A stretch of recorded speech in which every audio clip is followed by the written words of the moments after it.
Hello learners, welcome to Sure Question Academy.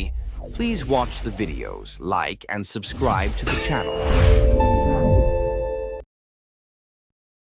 എല്ലാവർക്കും നമ്മുടെ physics ക്ലാസ്സിലേക്ക് സ്വാഗതം.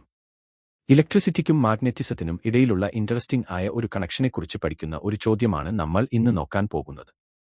നമുക്ക് ക്വസ്റ്റ്യൻ ഒന്ന് അനലൈസ് ചെയ്യാം.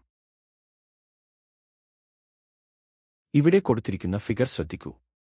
ഒരു സ്ട്രോങ് മാഗ്നറ്റിന്റെ ടു പോൾസിനിടയിലായി AB എന്ന് പേരുള്ള ഒരു കോപ്പർ റോഡ് പ്ലേസ് ചെയ്തിരിക്കുന്നത് നിങ്ങൾക്ക് കാണാം. ഒരു ബാറ്ററിയും സ്വിച്ചും അടങ്ങുന്ന ഒരു DC സർക്യൂട്ടുമായി ഈ റോഡ് കണക്ട് ചെയ്തിരിക്കുന്നു. ഇനി പാർട്ട് എയിലെ മെയിൻ ക്വസ്റ്റ്യൻ ഇതാണ്. നമ്മൾ ഈ സർക്യൂട്ടിലെ സ്വിച്ച് ഓൺ ചെയ്യുന്നു എന്ന് കരുതുക. അപ്പോൾ ഈ കോപ്പർ റോഡിലൂടെ കറന്റ് ഫ്ലോ ചെയ്യും. അങ്ങനെയാണെങ്കിൽ റോഡ് AB ഏത് ഡയറക്ഷനിലേക്കായിരിക്കും മൂവ് ചെയ്യുക? ഇത് ഫൈൻഡ് ചെയ്യാൻ നമ്മൾ ഏത് റൂൾ ആണ് അപ്ലൈ ചെയ്യുന്നത്? നമുക്ക് ഇതിന്റെ ആൻസർ കണ്ടുപിടിക്കാം. സർക്യൂട്ടിലൂടെ കറന്റ് പാസ് ചെയ്യുമ്പോൾ അത് അതിന്റേതായ ഒരു മാഗ്നറ്റിക് ഫീൽഡ് പ്രൊഡ്യൂസ് ചെയ്യുകയും അത് പെർമനന്റ് മാഗ്നറ്റിന്റെ മാഗ്നറ്റിക് ഫീൽഡുമായി ഇന്ററാക്ട് ചെയ്യുകയും ചെയ്യുന്നു. ഈ ഇന്ററാക്ഷന്റെ റിസൾട്ട് ആയി റോഡ് AB അപ്വേർഡ് ഡയറക്ഷനിലേക്ക് മൂവ് ചെയ്യുന്നു. എന്നാൽ റോഡ് അപ്വേർഡ് ഡയറക്ഷനിലേക്കാണ് മൂവ് ചെയ്യുന്നത് എന്ന് നമ്മൾ എങ്ങനെയാണ് എക്സാക്റ്റ് ആയി മനസ്സിലാക്കിയത്? ഈ മോഷന്റെ ഡയറക്ഷൻ ഫൈൻഡ് ചെയ്യാൻ നമ്മൾ അപ്ലൈ ചെയ്ത സയന്റിഫിക് റൂൾ ആണ് Fleming's left hand rule. Electromagnetism പഠിക്കുമ്പോൾ ഇത് വളരെ യൂസ്ഫുൾ ആയ ഒരു റൂളാണ്. ഫ്ലെമിങ്സ് ലെഫ്റ്റ് ഹാൻഡ് റൂൾ എന്താണെന്ന് നമുക്ക് ക്ലിയർ ആയി നോക്കാം. നിങ്ങളുടെ ലെഫ്റ്റ് ഹാൻഡിലെ thumb, first finger, second finger എന്നിവ മ്യൂച്വലി പെർപെൻഡിക്കുലർ ആയി, അതായത് 90 ഡിഗ്രി ആംഗിളിൽ പിടിക്കുക. ഇതിൽ ഫസ്റ്റ് ഫിംഗർ മാഗ്നറ്റിക് ഫീൽഡിന്റെ ഡയറക്ഷനിലും സെക്കൻഡ് ഫിംഗർ കറന്റിന്റെ ഡയറക്ഷനിലും ആണെങ്കിൽ നിങ്ങളുടെ തമ്പ് ആ കണ്ടക്ടറിൽ എക്സ്പീരിയൻസ് ചെയ്യുന്ന ഫോഴ്സിന്റെ അല്ലെങ്കിൽ മോഷന്റെ ഡയറക്ഷൻ ഇൻഡിക്കേറ്റ് ചെയ്യും. പാർട്ട് എ നമ്മൾ വളരെ നന്നായി കംപ്ലീറ്റ് ചെയ്തു. ഇനി ഈ ക്വസ്റ്റ്യനിൽ കൊടുത്തിരിക്കുന്ന ആൾട്ടർനേറ്റീവ് ഓപ്ഷൻ, അതായത് പാർട്ട് ബി നോക്കാം. ഈ പുതിയ ഡയഗ്രാം ശ്രദ്ധിക്കൂ. സബ് ക്വസ്റ്റ്യൻ എ ചോദിച്ചിരിക്കുന്നത് ഇവിടെ കാണിച്ചിരിക്കുന്ന ഡിവൈസ് ഏതാണ് എന്നാണ്.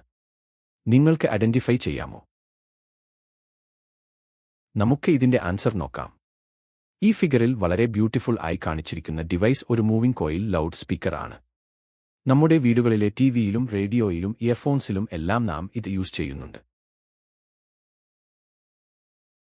ഇനി സബ് ക്വസ്റ്റ്യൻ ബി നോക്കാം. ഈ ഡിവൈസിനെക്കുറിച്ച് രണ്ട് കാര്യങ്ങൾ നമ്മൾ ആൻസർ ചെയ്യേണ്ടതുണ്ട്.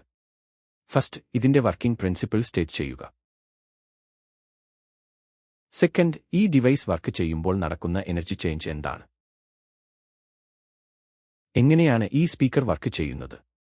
ഇതിന്റെ വർക്കിംഗിന്റെ ബേസിക് സയന്റിഫിക് പ്രിൻസിപ്പിളിനെ മോട്ടോർ പ്രിൻസിപ്പിൾ എന്ന് വിളിക്കുന്നു. ഇലക്ട്രിക് ഫാനും വാട്ടർ പമ്പും എല്ലാം വർക്ക് ചെയ്യുന്നത് ഇതേ പ്രിൻസിപ്പിൾ യൂസ് ചെയ്ത് തന്നെയാണ്. എക്സാമിന് മോട്ടോർ പ്രിൻസിപ്പിൾ പ്രോപ്പർ ആയി എങ്ങനെ എഴുതണം എന്ന് നോക്കാം. ഫ്രീ ആയി മൂവ് ചെയ്യാൻ കഴിയുന്ന ഒരു കറന്റ് കാരിയിങ് കണ്ടക്ടർ മാഗ്നറ്റിക് ഫീൽഡിൽ പ്ലേസ് ചെയ്യുമ്പോൾ അതിൽ ഒരു ഫോഴ്സ് എക്സ്പീരിയൻസ് ചെയ്യുകയും അതിന്റെ റിസൾട്ട് ആയി അതൊരു ഡിഫ്ലെക്ഷൻ കാണിക്കുകയും ചെയ്യുന്നു. ഇതാണ് മോട്ടോർ പ്രിൻസിപ്പിൾ. ഇനി എനർജി കൺവേർഷന്റെ കാര്യം നോക്കാം. ഒരു ലൗഡ് സ്പീക്കർ വർക്ക് ചെയ്യുമ്പോൾ ഇലക്ട്രിക്കൽ എനർജി ഡയറക്റ്റ് ആയി സൗണ്ട് എനർജിയായി മാറുകയാണ് ചെയ്യുന്നത്. അതായത് നിങ്ങളുടെ ഓഡിയോ പ്ലെയറിൽ നിന്ന് വരുന്ന ഇലക്ട്രിക് സിഗ്നൽസ് നമുക്ക് ഹിയർ ചെയ്യാൻ കഴിയുന്ന സൗണ്ട് വേവ്സ് ആയി കൺവേർട്ട് ചെയ്യപ്പെടുന്നു. ഇത് എങ്ങനെയാണ് വർക്ക് ചെയ്യുന്നത് എന്ന് നമുക്ക് ഡീറ്റെയിൽഡ് ആയി നോക്കാം.